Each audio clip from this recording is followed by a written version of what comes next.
بسم الله الرحمن الرحيم.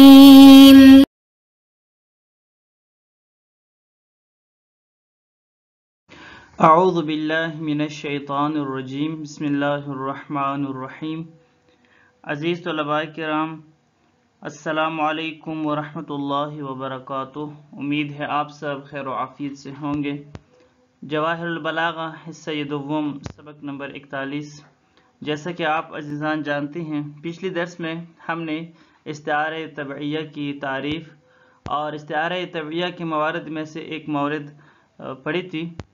آج کا جو درس ہے اس میں جو بقیہ استعارہ تبعیہ کے موارد ہیں ان میں سے جتنے ہو سکے پڑھیں گے انشاءاللہ. آج کے درس میں کوئی ایسا مطلب نہیں ہے کہ جس کا ہم پہلے خلاصہ نکال سکیں، بلکہ فقط موارد ہیں اور موارد میں سے ایک کی عبارت پڑھتے رہیں گے اور ان کی وضاحت کرتے رہیں گے. کوئی مشکل چیز نہیں ہے. استعارۃ اسم الفعل کل ہم پڑھ چکے تھے. استعارۃ الفعل. آج ہے استعارہ اسم فعل. اسم فعل کیا ہوتا ہے آپ جانتے ہیں. اسم فعل میں جو علامات ہوتے ہیں وہ اسم کے ہوتے ہیں لیکن معنی اس کا فعل والا ہوتا ہے. مثلا صح الموضوع فی طلب السکوت عن الکلام. مثلا اسماء افعال میں سے ایک ہے ہمارے پاس صح. صح کا معنی کیا ہے؟ صح کا معنی ہے اسکت، یعنی خاموش ہو جاؤ. صح کا معنی ہے کہ خاموش ہو جاؤ، اسکت. کبھی کبھار ہم یہی صح بطور استعارہ لیتے ہیں کس کے لیے؟ اترک الفعل کے لیے، کہ اس کام کو ترک کرو. اترک الفعل کا معنی اس صح سے لے لیتے ہیں. اب یہ ہوتا کیسے ہیں؟ یہ ہوتا یہ ہے کہ صح کا معنی ہے اسکت. اسکت کا جو مصدر ہے وہ کیا ہے؟ وہ ہے سکوت. پہلے ہم اسی مصدر کو، سکوت کو، ترک الفعل کے لیے بطور استعارہ لے لیتے ہیں، اور جب ہم اسم جامد کو، مصدر کو یعنی سکوت کو ترک الفعل کے لیے بطور استعارہ لے لیتے ہیں. یہ کیا ہے؟ یہ استعارہ اصلیہ ہے. لیکن پھر جب ہم اس سے اسکت بناتے ہیں اور اسکت کو پھر اترک الفعل کے لیے بطور استعارہ لیتے ہیں تو یہ کیا ہے؟ یہ استعارہ تبعیہ ہے. اور پھر جب اسی اسکت کی جگہ پر ہم صح لے کر آتے ہیں تو یہ بھی استعارہ تبعیہ ہے. یعنی اس میں فعل جب استعارہ کے طور پر ہم استعمال کرتے ہیں تو وہ بھی استعارہ تبعیہ ہوتا ہے. المستعمل مجازا فی طلب ترک الفعل شبہت ترک الفعل بالسکوت واستعیر لفظ السکوت لترک الفعل على سبیل الاستعارة التصریحیة الأصلیة ثم اشتق منه اسکت بمعنى اترك الفعل وعبر بدل اسکت بالصح على سبیل الاستعارة التصریحیة التبعیة. وہی بات ہے جو ہم ابھی اردو میں کر چکے ہیں کہ کبھی کبھار کیا ہوتا ہے، کبھی کبھار یہ ہوتا ہے کہ صح کا معنی اسکت کی بجائے اترک الفعل کیا جاتا ہے. یعنی صح سے مراد اترک الفعل. کوئی کام مثلا ایک بندہ کر رہا ہے، آپ اسے کہتے ہیں کہ صح. اب وہاں پہ آپ کا معنی صح نہیں ہے، مراد وہاں پر آپ کا اسکت نہیں ہے، معذرت اسکت نہیں ہے، ہاں، بلکہ آپ کا مطلب کیا ہے؟ وہاں پر آپ کا مطلب یہ ہے کہ اس کام کو ترک کرو، اترک الفعل. تو پہلے اترک الفعل یعنی اترک الفعل کو سکوت کے ساتھ یعنی تشبیہ سکوت کے ساتھ مشابہ قرار دیا جاتا ہے. ترک الفعل کی تشبیہ دی جاتی ہے سکوت کے ساتھ، اور اس کے بعد پھر کیا ہوتا ہے؟ پھر اس کا جو مثلا مصدر ہے بذات خود سکوت، اس کو بطور استعارہ لیا جاتا ہے ترک الفعل کے لیے، اور یہ استعارہ اصلیہ ہوتا ہے، تصریحیہ اصلیہ ہے. اور اس کے بعد پھر جو ہے اسی سکوت سے اسکت کو مشتق کر کے اس کو اترک الفعل کے لیے بطور استعارہ لیا جاتا ہے، اور پھر اس کے بعد اسکت کی جگہ پر صح کو استعمال کر کے اس سے مراد اترک الفعل لیا جاتا ہے. ایک اور مورد ہے استعارۃ اسم الفاعل او اسم المفعول. کبھی کبھار اسم فاعل اور اسم مفعول کو بھی بطور استعارہ لیا جاتا ہے، اور یہ بھی بطور استعارہ تبعیہ. جس طرح کہ مثلا الجندی قاتل اللص، کہ جو فوجی ہے وہ چور کا قاتل ہے. کیا مطلب چور کا قاتل ہے؟ یعنی بمعنی ضاربہ ضربا شدیدا، یعنی فوجی نے چور کو بہت مارا. فوجی جو ہے وہ بہت زیادہ مارنے والا ہے اور اس نے چور کو بہت زیادہ مارا. اب یہاں پر دیکھیں شبہ ضرب الشدید بالقتل، یہاں پر ضرب شدید کو قتل سے تشبیہ دی گئی ہے، بجامع شدت الایذاء فی کل، کیونکہ ان دونوں میں ایک جامع موجود ہے، وجہ شبہ ہے، وہ کیا ہے کہ جب آپ کسی کو قتل کرتے ہیں اس کو بھی زیادہ اذیت ملتی ہے، اور جب آپ کسی کو بہت زیادہ مارتے ہیں تو اس کو بھی زیادہ اذیت ہوتی ہے۔ تو زیادہ اذیت کی بنا پر کیا کیا ہے، یہ کیا ہے کہ ضرب شدید کو بھی قتل سے تشبیہ دی ہے۔ تو پہلے یعنی اسم فاعل اور اسم مفعول کے جو مصادر ہیں، پہلے یعنی بذات خود یہاں پر اس مثال میں جو لفظ قتل ہے مثلا، پہلے اسی کو ہی بطور استعارہ لیا گیا ہے ضرب شدید سے، یعنی پہلے اسم فاعل اور اسم مفعول کے جو مصادر ہوتے ہیں کہ جو اسم جامد ہیں، پہلے اس کو ہی کسی اور معنی سے بطور استعارہ لیا جاتا ہے، اور پھر اس کے بعد اس سے اسم فعل اور اسم مفعول بنایا جاتا ہے، اور پھر اس کو بطور استعارہ استعمال کیا جاتا ہے۔ وَاسْتُعِيرَ الْقَتْلُ لِلضَّرْبِ الشَّدِيدِ عَلَى السَّبِيلِ الِاسْتِعَارَةِ التَّصْرِيحِيَّةِ الْأَصْلِيَّةِ، پہلے کیا کیا گیا، پہلے یہ کیا گیا کہ قتل کو ضرب شدید سے استعارہ کے طور پر لیا گیا، اور جب قتل کو ضرب شدید سے استعارہ کے طور پر لیا گیا تو قتل اسم جامد ہے، لہذا استعارہ تصریحیہ اصلیہ ہو گیا۔ ثم اشتق من القتل القاتل، پھر قتل سے قاتل بنایا گیا، بمعنى الضارب ضربا شدیدا، کس معنی میں استعمال کیا گیا، یعنی پھر اس کے بعد قتل سے قاتل بنایا گیا اور اس کو بطور استعارہ لیا گیا ضارب شدید کے لیے، یعنی وہ بندہ کہ جو ضارب ضربا شدید ہے، یعنی ایک ایسا بندہ کہ جو زیادہ مارنے والا ہے، سخت مارنے والا ہے، علی سبیل الاستعارۃ التصریحیۃ الطبعیہ۔ اب یہ کیا ہو گیا، یہ استعارہ تصریحیہ طبعیہ ہو گیا۔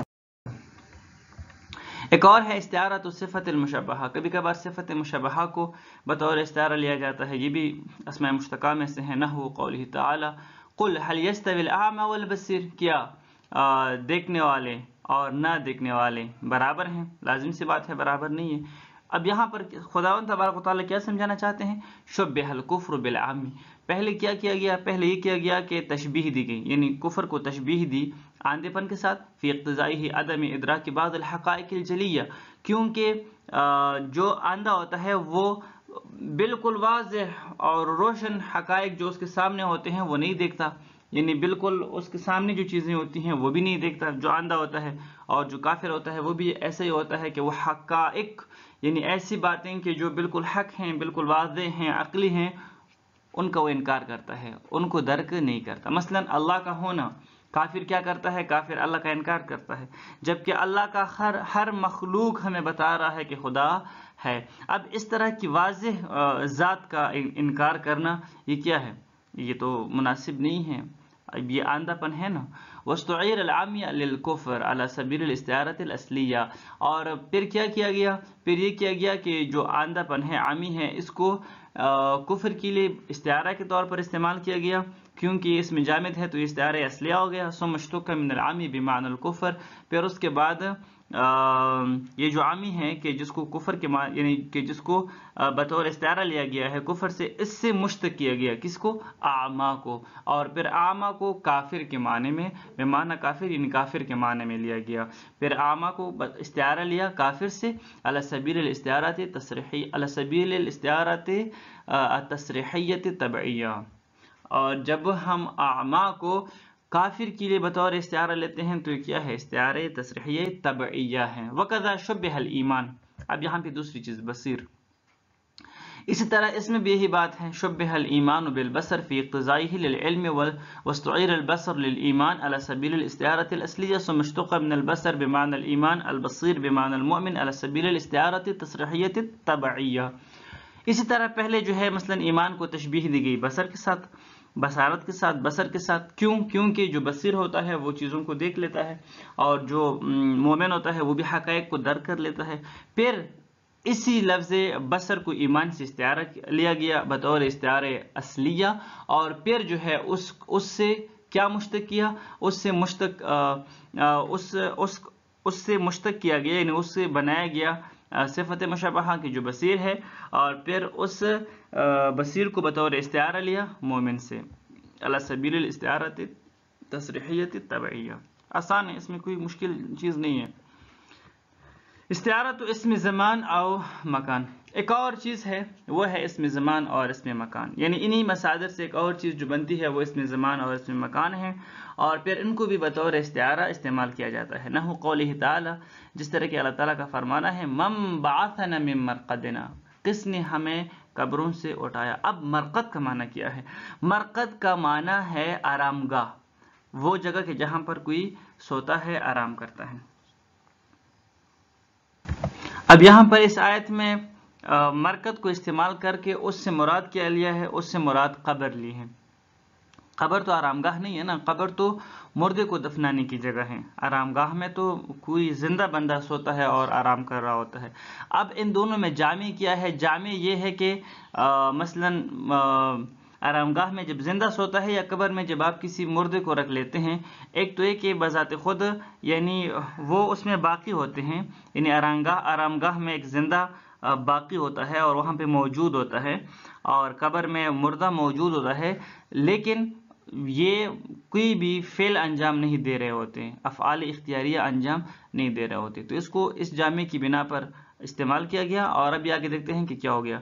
شبہ بقاء المیت فی القبر، یعنی تشبیہ دی گئی قبر میں میت میں ہونے کی بالرقاد والنوم، یعنی کس چیز کے ساتھ تشبیہ دی گئی؟